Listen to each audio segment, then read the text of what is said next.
For many years, I taught high school world religions classes using the book God Is Not One by Dr. Stephen Prothero as a core text. My students loved the clear writing, the sports analogies, the cultural references, and the conversations that occurred the day of our full class discussions on chapters. The book was crucial to my development in teaching about religion, and I went on to read all of Dr. Prothero's books afterwards as well.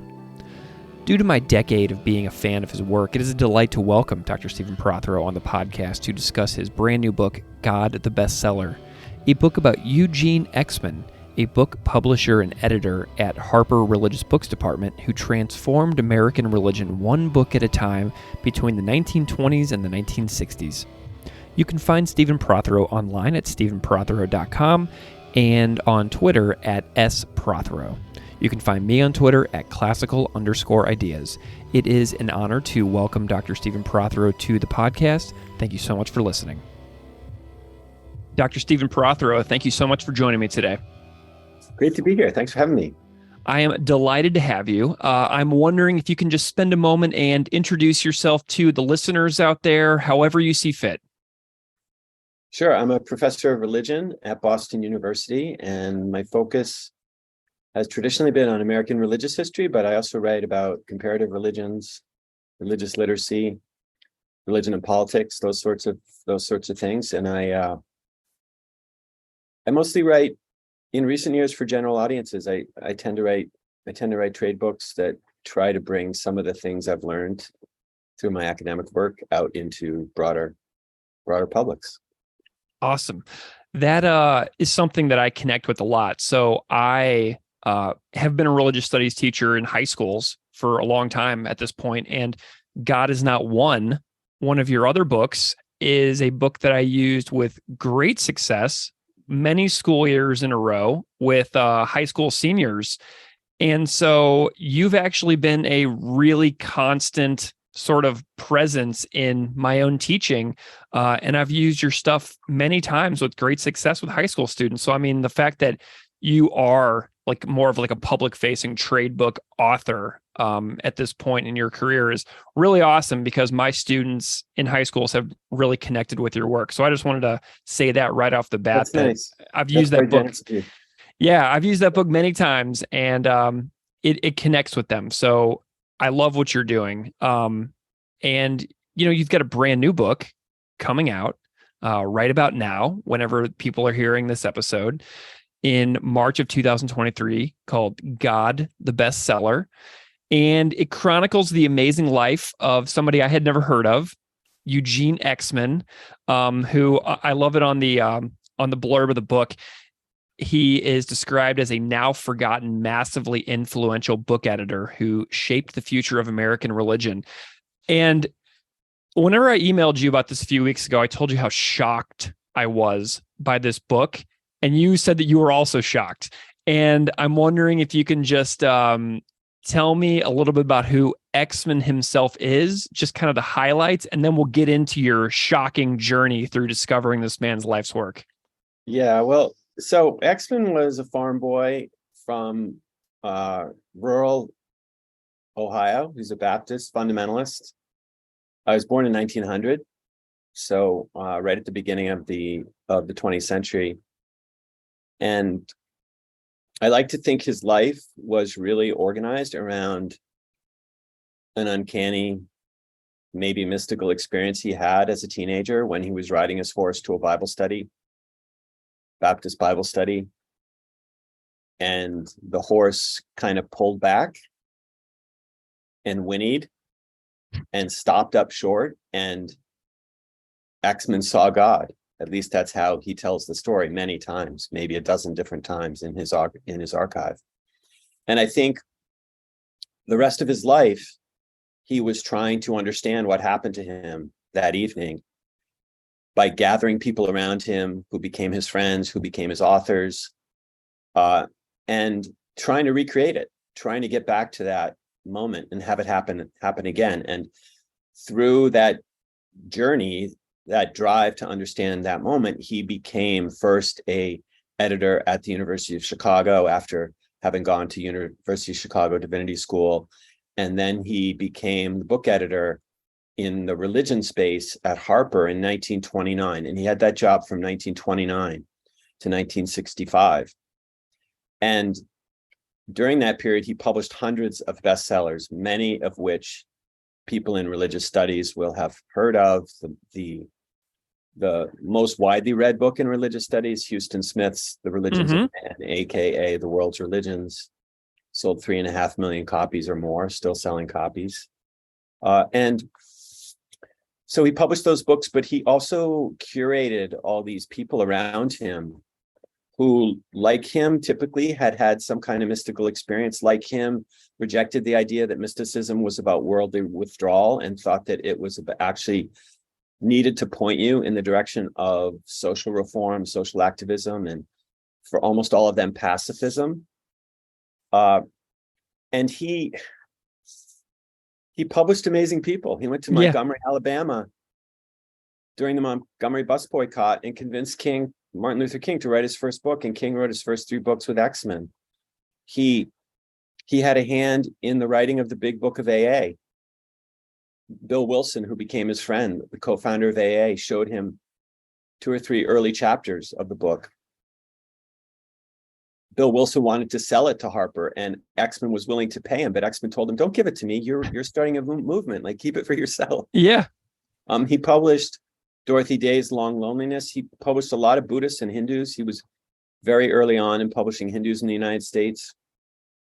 He had a hand in Aldous Huxley's The Perennial Philosophy. He, through that book, through Houston Smith's books, through many other books, he popularized this idea that all religions are one, that all religions are different paths up the same mountain. Precisely the idea that I criticize, and that God is not one, which was one thing that really drew me to him. Wow, is this the guy who really made that idea happen, popularized it in 20th century America? And then, weirdly enough, he also published a lot of important books and scholarly books, which he saw as lost leaders, but he wanted to publish them, including Mircea Eliade. Many books by Eliade, who was really the most influential 60s, 70s, scholar of religion. And then this is going on and on because it's amazing. It's a kind of a crazy story, but then he also has a personal life where he co-founds a commune in Southern California that lasts about 10 years that's dedicated to experimenting with various practices inspired by mostly Asian religions to see if those could bring on mystical experiences. He does that with Aldous Huxley, the Brave New World novelist and author of Perennial Philosophy. He does it with a guy named Gerald Hurd, who was Huxley's best friend, very well known in Britain, but not really known in the US, and with Christopher Isherwood, who is a wonderful writer and diarist, who writes about a memoir about his life with a Hindu Swami in Southern California. So he does that. He takes LSD for spiritual reasons, 5 years before LSD is popularized and becomes publicized in the United States. He does it in the late 50s, and he goes to India to take a guru a few years before the Beatles go to India to find their guru. So, and I didn't know anything about him when I first stumbled across this story. I knew nothing about him. There were 2 scholars, Matt Hedstrom at UVA and also Lee Schmidt at Washington University, who had written either a chapter or a few paragraphs about X-Men, but he really wasn't known to me. I mean, this is so amazing to me you've been in the field for a while. You're a well-known figure in the field, and this was a story that kind of emerged on your doorstep, basically, and kind of blew you away from the impression that I get. Like, the story of reading about you walking around in the house after you were invited by the family to check it out. Like, tell me a little bit about this experience of like how this discovery kind of felt to you in the moment of learning about this after being invited by the family to check out his archive and library and things like that at the house. So one thing I felt was kind of bad and a little guilty that I hadn't shown up earlier, because because I had been called by Judy Exman, his daughter, and asked to come over and see some books that her father had, some religion books. And I have actually had this request before on Cape Cod and where I live. And typically you just get shown, there's somebody who was a minister, and you just get shown these old like collections of sermons and stuff that aren't Right. that interesting and aren't valuable. And, so I just kind of put it off, but I finally called her back. There had been a tragedy in the family. So we put off my coming over for a while. Then she died. So we put off my coming over. In fact, one reason she had called me was because she was sick with cancer, and she knew that she didn't have that much time left, and she wanted to take care of this collection of books. And I finally got over there, and I talked to Exman's son-in-law, and it became clear to me that they were wanting to find a place for these books, for the collection of books that he had, maybe in a university that would take them, so they would stay together and they wouldn't get sold in a yard sale after he died. And so the very first book I looked at on the shelf was Martin Luther King's Stride Toward Freedom. And one thing that stood out for me immediately with the books was that they weren't all old, like 19th century theology books, which is what I was expecting. Like they were mostly mid 20th century books. So I pull off Stride Toward Freedom. I look at it. It's a first edition. I look inside it, and there's a letter from Coretta Scott King. And it says, Dear Gene, thank you so much for coming to Montgomery to convince Martin to write his first book. You've been such an important figure to him and to our family and to the civil rights movement. So immediately I have like hair standing up on the back of my neck. Like, who is this guy? Like, yeah, 5 minutes from my house on Cape Cod. It's 5 minutes from my house. I drive by it like 10 times a week. Oh my gosh. And so the next book is the Big Book of AA. And I open that up, and it's a big book. For those of you who haven't seen it, that's partly why it's called the Big Book. It's a large format book. And I open up the opening like pages, and I see this essentially long letter from Bill Wilson. Dear Gene, thank you so much for the important role you played in the founding of AA. Your advice to us was so important to me and to the movement. I value our friendship forever. Signed, Bill Wilson. And I'm like, what is this? Like, who is this guy who knew Martin Luther King, Coretta Scott King, knew Bill Wilson? And then I just start pulling other books off the shelf. Harry Emerson Fosdick, who is not as well known now, but was probably, until Martin Luther King came around, the best known Protestant preacher in the United States in the middle part of the 20th century. That chapter blew me away. Yeah. And Exman published, over a dozen books with him. Exman was a parishioner at Riverside Church, where Harry Emerson Fosdick was in New York City. And they were friends, and they appeared on television together. And anyway, so, I opened that book. I think it was, I'm not sure which Fosdick book it was. It might've been his autobiography. But there were 5 letters in there. One of them was about how one of the books had sold 350,000 copies. Another was a Christmas card with this amazing photograph of Fosdick and his wife, like in Maine on vacation. And so to make a really, really long story, really, really longer, I'll get to the end here. But the thing I asked, once I was opening these books and seeing stuff inside, of course, as a historian, I said, well, these books are interesting, but the most interesting things are the papers inside them. Do you have other papers? And Walter Kess, who is Exman's son-in-law, who was showing me around the house and showing me the books, he sort of rolled his eyes back and said, oh my God, nobody in this family ever threw anything away. And I'm thinking like, ding, ding, ding, jackpot, And so over the course of the next year, Walter would go out into the barn behind the house, and he'd fish around and find things, and he'd call me up, and I'd go over to his dining room, and I just look through these papers, and the book emerges out of going through, dozens of boxes of papers that are family letters,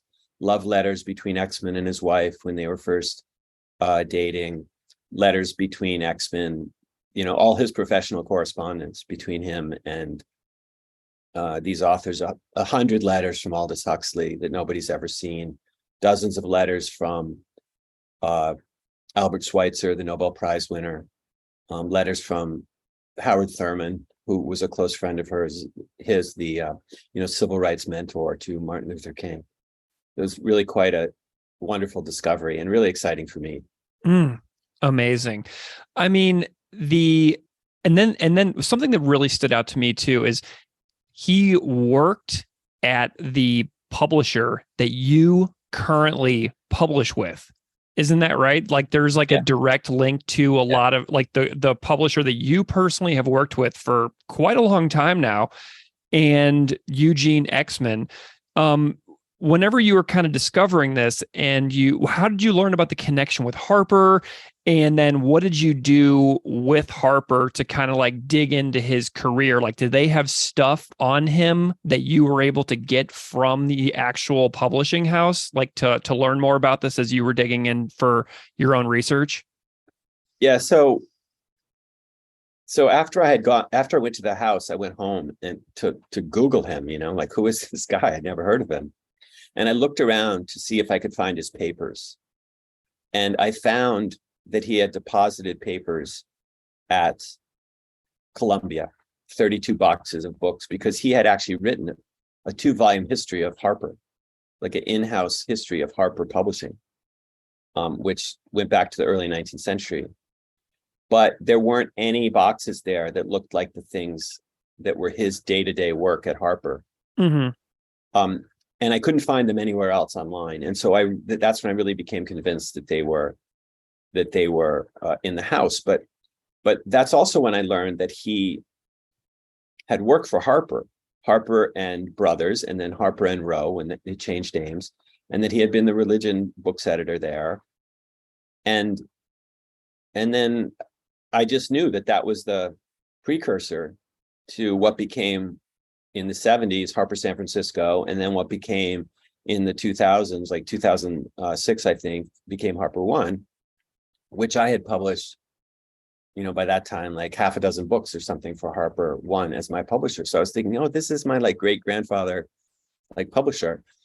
And part of my pitch when I was trying to interest Harper One in the book was like, this is the genealogy of your business. Like this is the genealogy of certain ideas and commitments in American religious history, but it's also the genealogy of your particular publishing company. And that was something that Mark Tauber, who was the publisher of Harper One when I pitched this book to them, was really attracted to.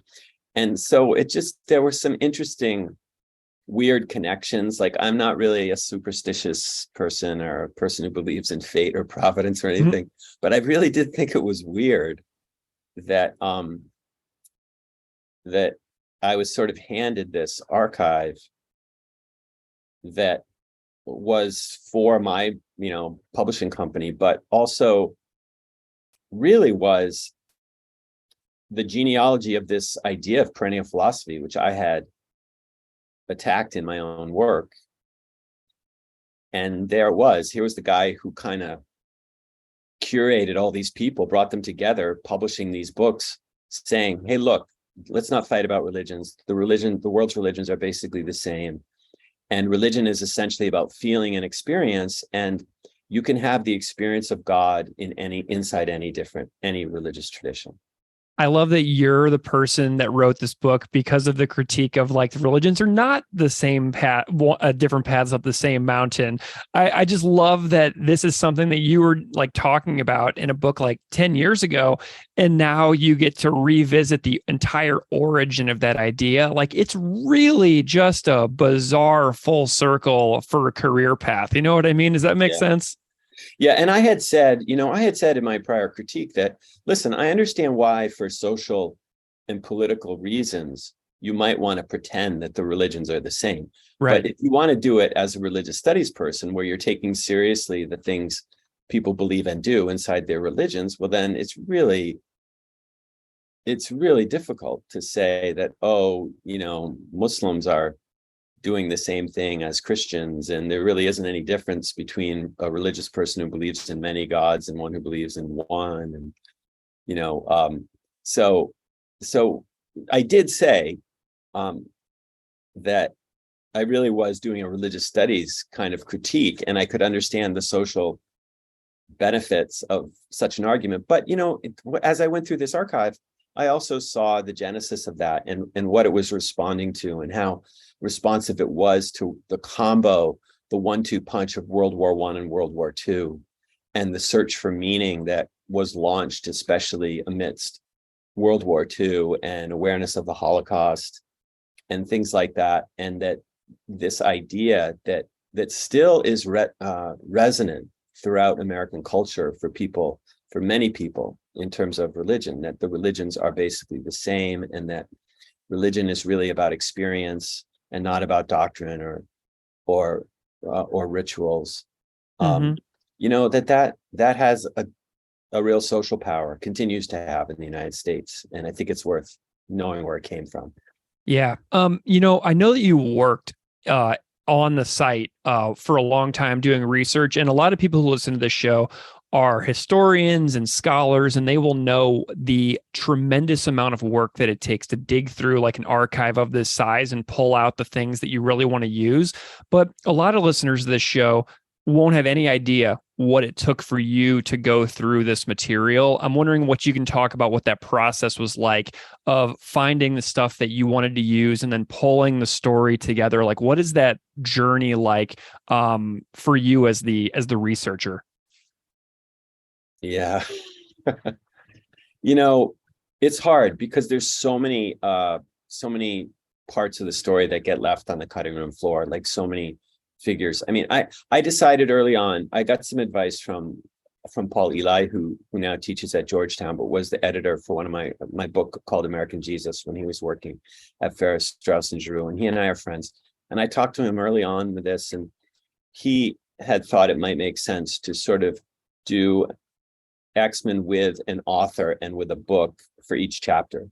So to narrow it down to 5, 6, 7 authors and maybe a book a piece or something like that. And I pretty much followed that outline, although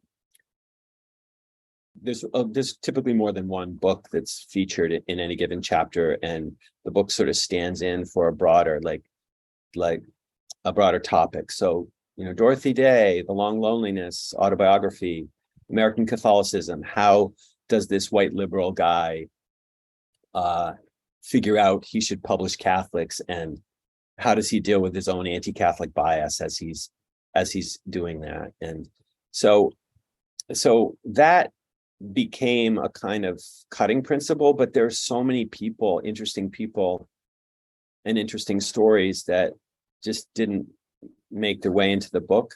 And I think the main decision I made early on, and this was with the help of another friend of mine, a former student named Maria Smilios, who has a wonderful book coming out soon called Black Angels.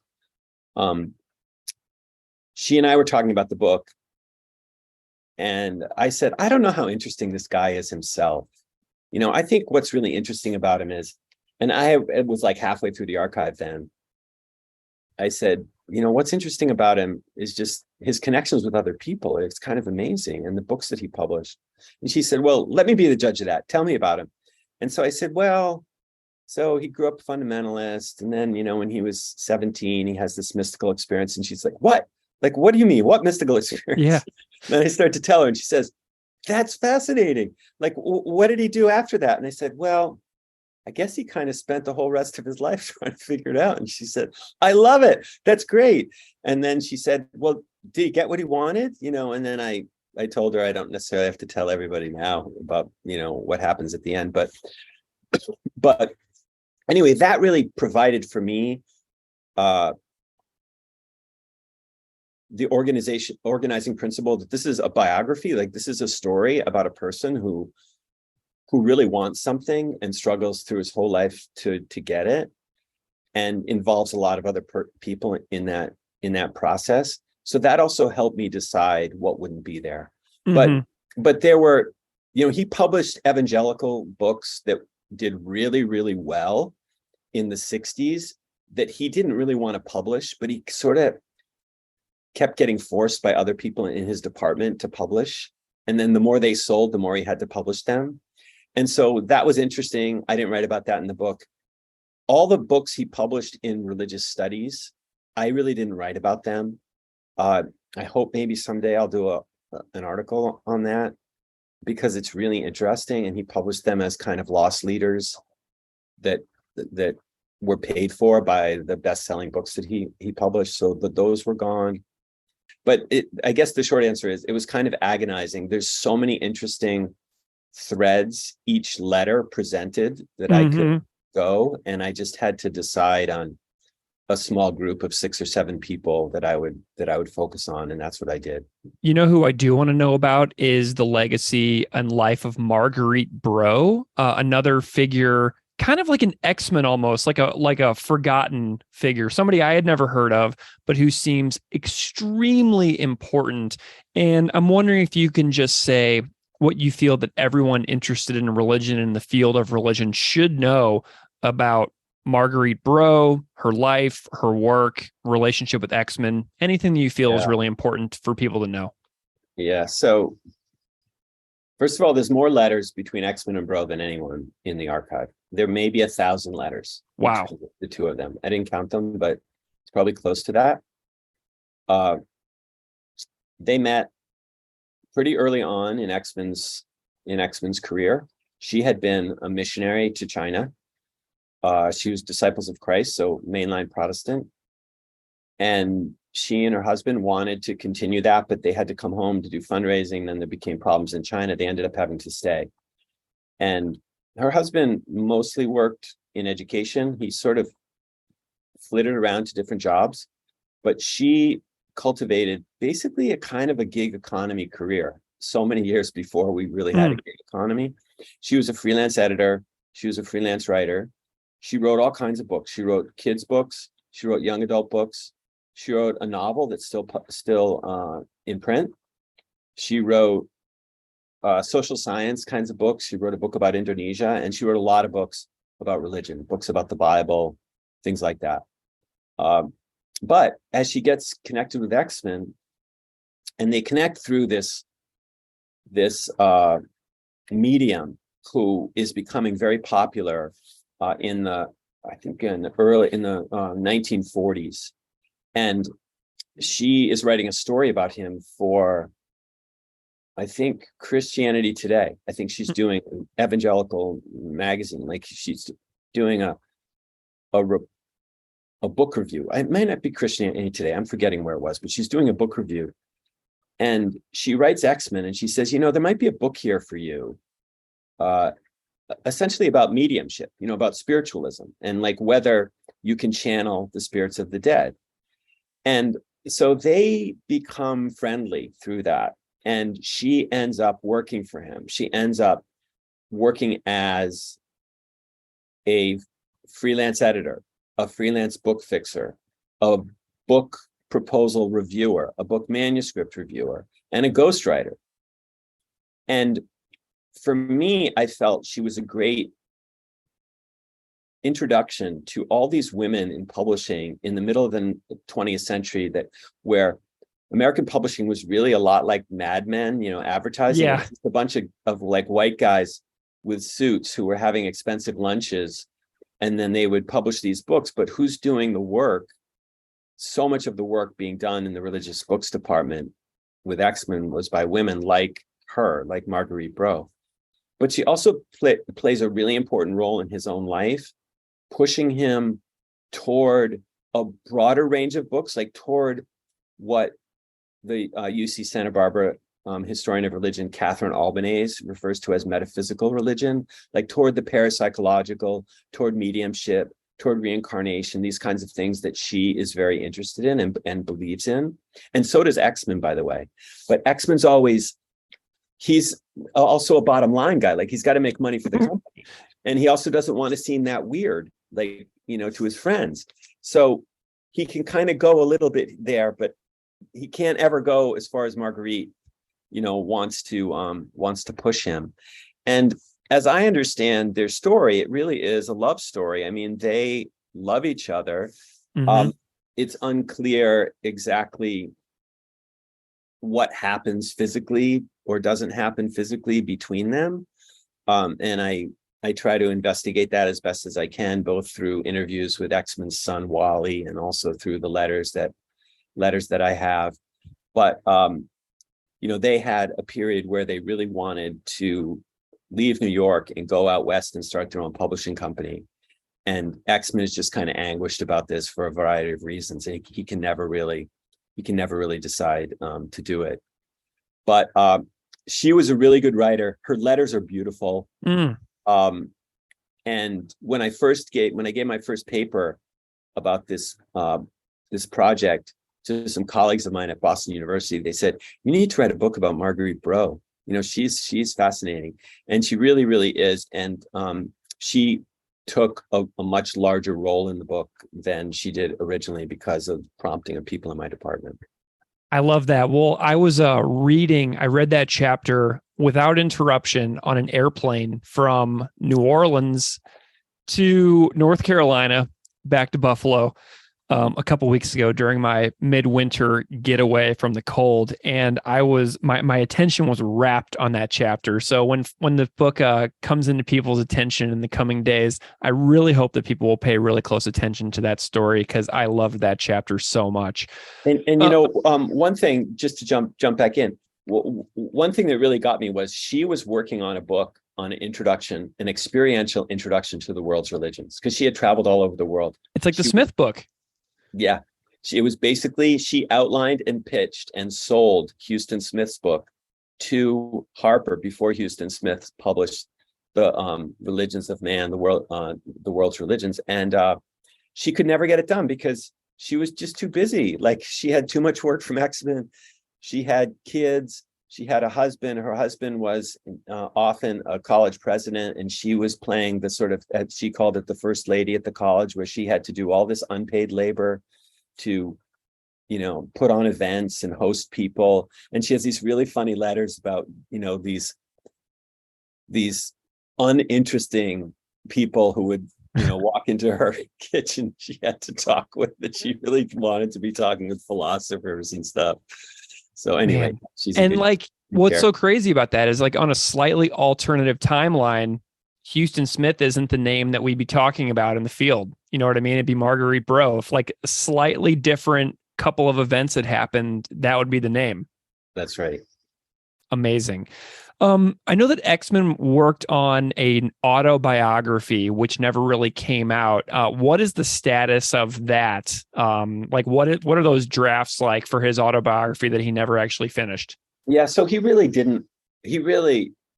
are really more gestures toward an autobiography. I mean, there's maybe 5 different handwritten starters to chapters, or maybe short chapters.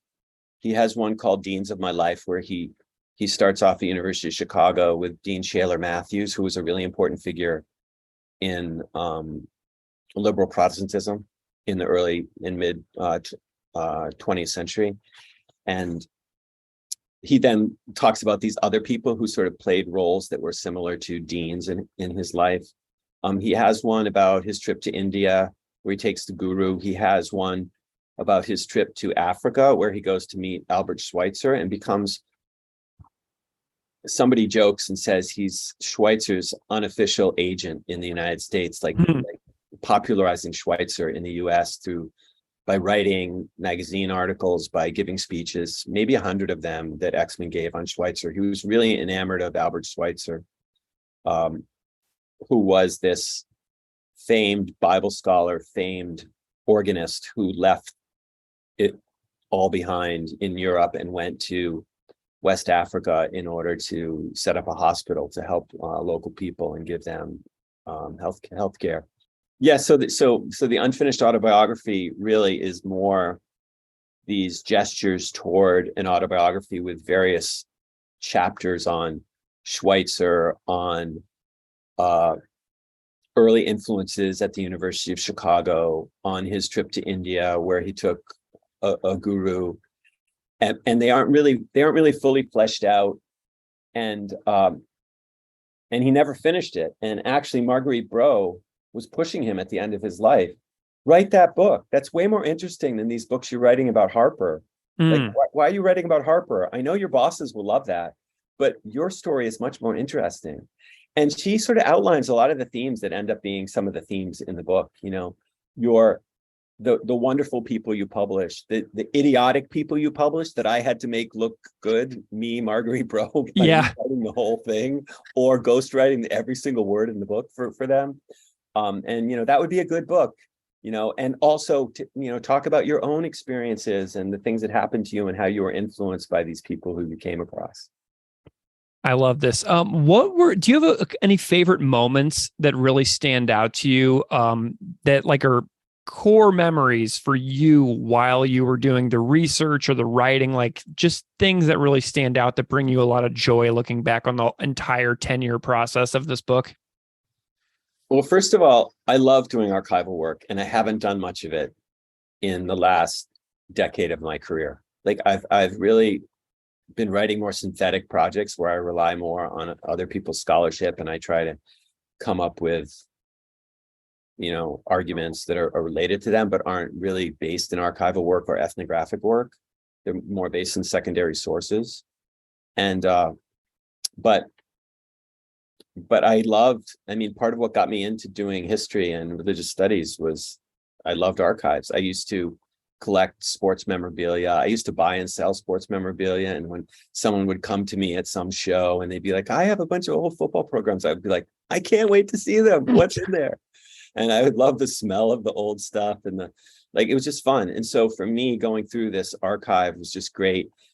I had this sort of running feud is the wrong word, but running conversation with Walter, the son-in-law, because when he was going through the barn, he was really wanting to throw things away. Mm-hmm. And I was wanting him to show them to me before he took them to the dump. And I was like, listen, just show it to me. I'll take it to the dump if you want me to. And he would just be throwing things away. And I remember one time I came and out on his front deck was a huge garbage bag filled with Christmas cards. Mm. And I said to him, Walter, this is a treasure trove. This is how I know who he knew. Like who knew him in 1953? Who knew him in 1941? And I went through and I found the Christmas cards from all these famous people, all these interesting people. I think one of my favorite discoveries was when I found the reel-to-reel tape of his LSD experience. Whoa.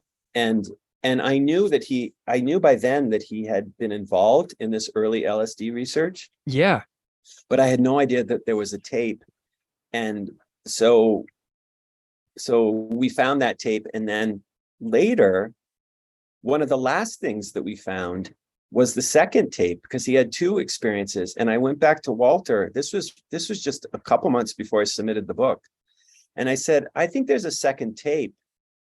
And I don't have it. And I think it might be in the barn. And he said, well, let me go look and I'll just see, because I know there's some reel-to-reel tapes out there. And he went out and he called me up and he handed me one. And he's like, is this it? And it was the second tape of a second LSD experience of his. So that stuff would happen a lot. I also really enjoyed interviewing Exman's son, Wally, who had this real kind of troubled relationship with his dad that was never really resolved, but he was a font of information and he was funny and he spent many hours talking with me. Wonderful. Where is all of this archive now? What has become of all these materials, in the last couple of years? Well, for a long time, it was in my house and I was very uncomfortable with that. I was worried about, you can insure things, but I didn't love having, I loved having it in my house because I could just be writing and I could think, oh, where's that 1953 letter that he wrote to Huxley or Huxley wrote to him, and go look in the 1953 file or the Huxley file or whatever and go find it. So that was great.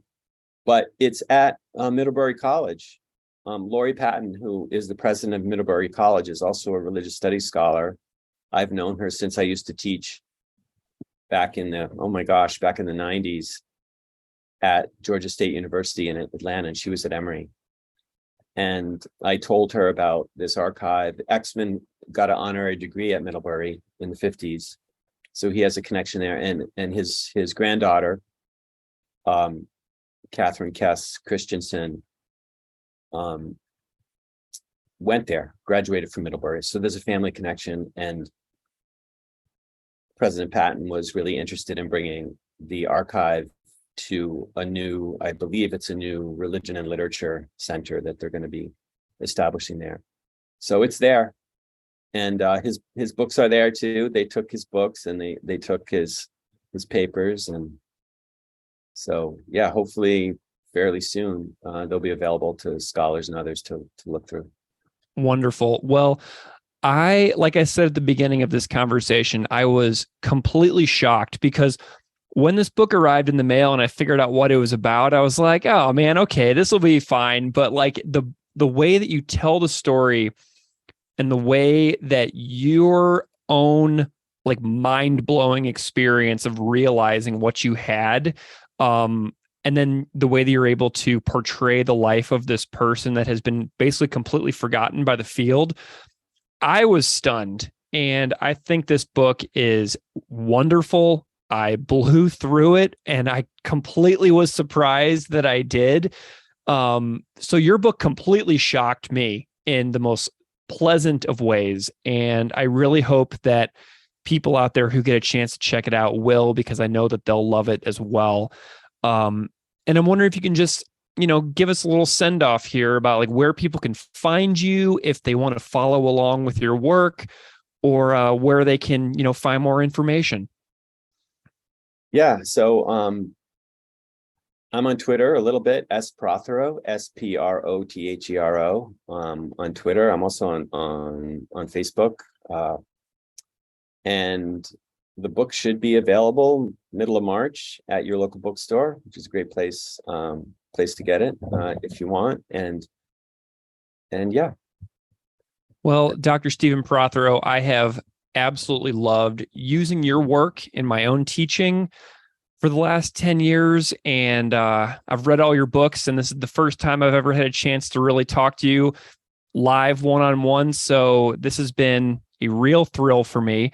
It means a whole lot. And I'm just glad that you were willing to take the time to chat with me about this brand new book, because out of all the books I've read by you, this is the one that feels the most we had to talk about, because I don't know, just something about this book. I had so many questions about the process, the research behind it. So I'm glad that out of all the books you've written, that this is the one that we were able to get together and talk about. It means a whole lot that you were here today. I enjoyed it. Thanks for your time.